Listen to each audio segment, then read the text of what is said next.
I'm here today with Eoin Finn, who is a resident of Howe Sound and a member of the community grassroots group My Sea to Sky that's been doing a lot of work on the ground to raise awareness about the risks posed by proposed LNG plant near Squamish, the wood fiber LNG plant, and other potential tanker traffic and related infrastructure. And Eoin has been making a series of presentations to municipal councils throughout and regional districts throughout the region on the Sunshine Coast and in Howe Sound, has generated a fair amount of traction here in terms of 5 different resolutions coming out of these different levels of government over the last couple of months, mostly relating to banning tanker traffic in anticipation of this LNG development. He's a former partner at KPMG. He's got a master's in international, an MBA in international business, and also a PhD in physical chemistry. So he's well positioned to talk about both some of the physical risks here from LNG tankers and some of the environmental issues, as well as the business case that's really at the center of much of the debate surrounding this issue right now. So it's my pleasure to welcome you today, Eoin. And I wonder if you could maybe start off by give us a little summary of some of the work that you've been doing on the ground with these local councils and regional districts in the past couple of months. Well, thank you, Damien.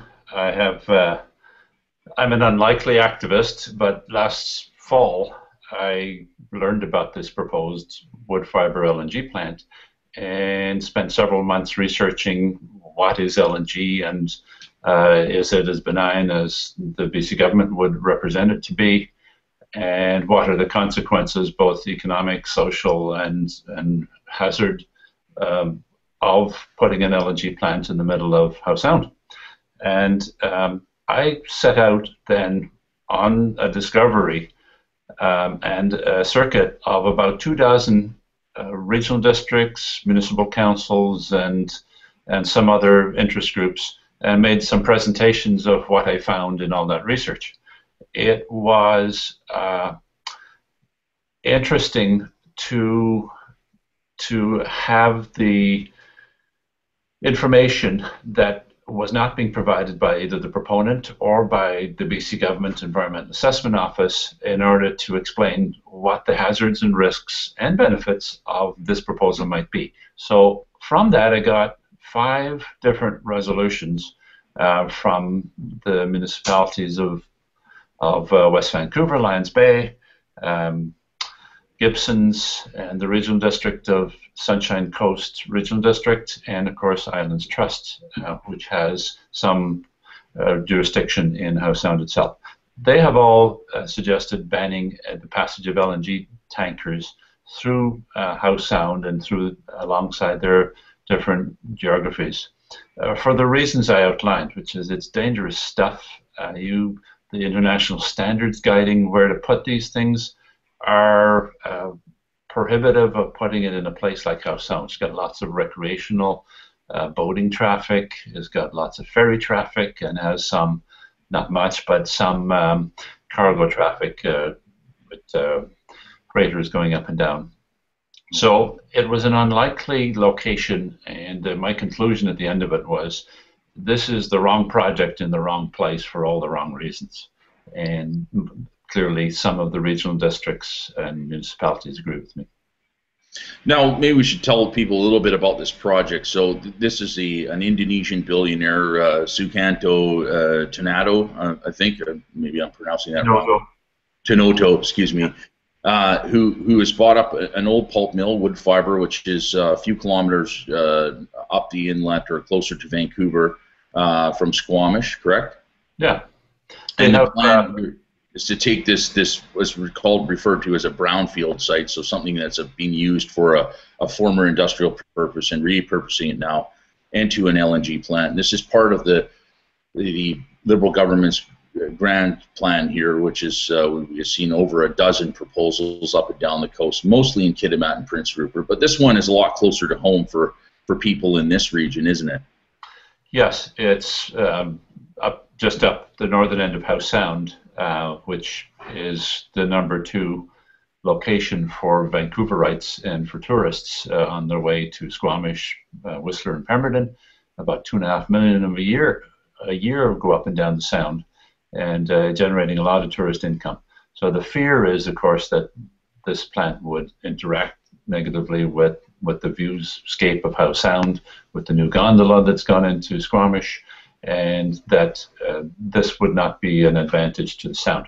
I want to finish off with sort of a discussion of what the reaction has been at these councils and some of the blowback too. There's been a little bit of that, and that involves a local MP for the region, John Weston, who fired back at a recent vote by the West Vancouver Council.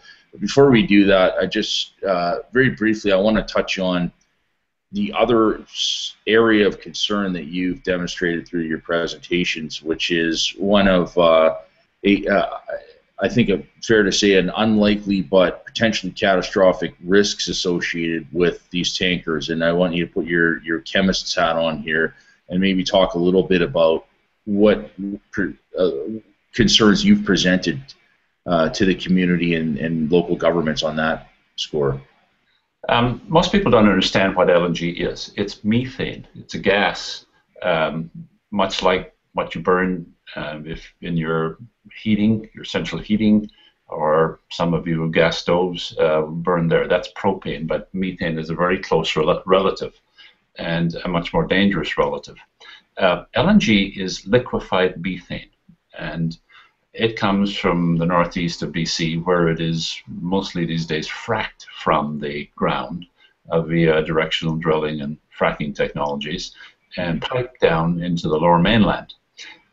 It is then cooled to make it a liquid to 1/600th of its gas volume, and it becomes a liquid at -160. That's twice as cold as anywhere on Earth has ever been. Waiting for a tanker to arrive from Asia, pick it up, transfer it to that tanker, and then it winds its way down the Sound.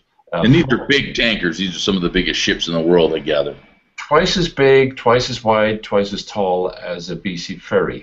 And with a stopping, you can't stop these things less than about 8 kilometers once you get them rolling.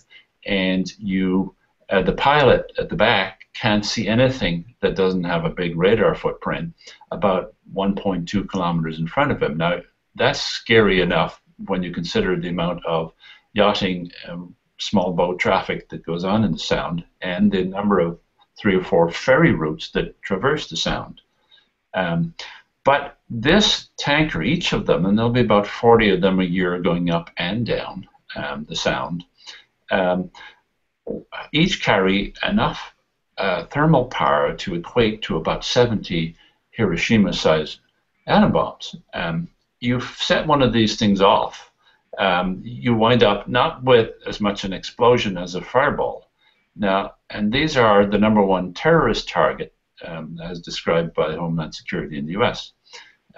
Were that awful event to happen, and yes, it's unlikely, then a release of about 60,000 tons from one of these tankers of LNG would form a low cloud, which the wind would blow in the direction of some fairly populated centers like West Vancouver, Bowen Island, and the island that I live on, and would, if ignited, and anything will ignite it, wipe out most of the population within several kilometers of a major spill. That's worst case.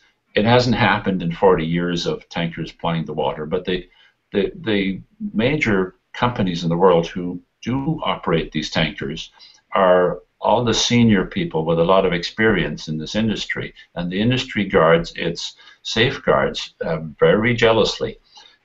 This company is not a member of that group and would probably not qualify for membership of that group. So I'm afraid for whether these tankers would be well regulated, and we've had some bad experiences recently with Transport Canada and their regulation. We have the idea that the whole regulation of tanker traffic is by Transport Canada, and this is the first LNG export plant in the entire country. And we have a BC Environmental Assessment Office who has never seen an LNG tanker nor dealt with an LNG plant, who will be charged with approving and regulating this industry. I'm nervous. I think everybody should be nervous until we get some questions answered. What would you say to critics who would call that fear mongering? I would say two words: lackmegantic. How possible was it that they would park a train on top of a hill and that a fire would happen in the engine, that turned the engine off, slowly the brakes would stop working, and it would roll backwards and kill 47 people and destroy a beautiful town in Quebec? You would have rated that as pretty unlikely, but unlikely things do happen, particularly as we have found out recently in Mount Poly, where we have a disaster happening where the regulator did not regulate. What is clearly lacking here is any kind of social license for these projects to happen. And short of mayors lying down in front of bulldozers, it seems to be the only way in which our governments, junior and senior, can communicate with each other about the dissatisfaction with how these projects are being promoted and pushed forward. Now, it seems like the reaction from some of the councillors in West Vancouver, it was a little puzzling to me because I sort of read some of their comments, Trish Pans and some of the other councillors who it seemed to be really very quick to backslide here and almost kowtow to Mr. Weston the minute that he published those comments. Can you maybe give me some insight into what you saw happen there and what's going on right now? Well, Mr. Weston made the comment that it's normal for council to receive both sides of an argument and to hear from the proponent, as well as people like me objecting to it or providing information to them about it. And then sometimes to have a staff report on a project like this. The problem, of course, is they're rather thin-staffed, and those staff don't have the expertise, some of which I have, to go and explore for several months as to what this topic's all about and provide a report making sense of it to the councillors. But the councillors in West Van, some of whom had attended several of the meetings, obviously decided that their best, given the expediency of the whole thing, in that this proposal is supposed to be pushed forward by the end of this year and start construction next year, decided that expediency was worthwhile taking the plunge and saying, sorry, but LNG tankers, we want LNG tankers banned from Howe Sound. Mr. Weston saying that, oh, they should have studied it, they should have waited, despite the fact that the environmental assessment has started since NEB approved the license for this thing almost 12 months. The license, it's a worthwhile point to make here. The National Energy Board long ago approved the license, the export license for this project, so there is a certain urgency here. I find it odd that Mr. Weston would do that, given how, in the history of these things, Mr. Harper himself disapproved of a plan in eastern Canada to bring LNG tankers through Canadian waters, and is quoted in Hansard as bitterly opposing it, and set policy back in 2007-8, saying that the Canadian government does not regards LNG tankers as very hazardous to local populations and want to remove them from Canadian waters. At the time, that was a US proposal, which would have had to travel LNG tankers through Canadian waters.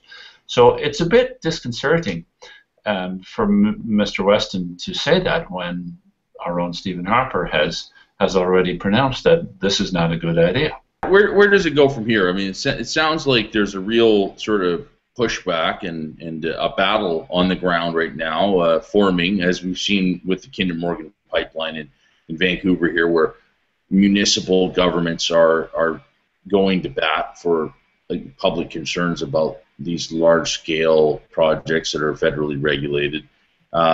Squamish and Lillooet Regional District, they would seem to be a big player in this, given the location of the plant and the size of that regional district. They haven't gone on the record yet, as far as I understand. What does the next few months look like on this sort of this local battleground? around LNG? I believe it's called the Battle for Social License. For social license, okay?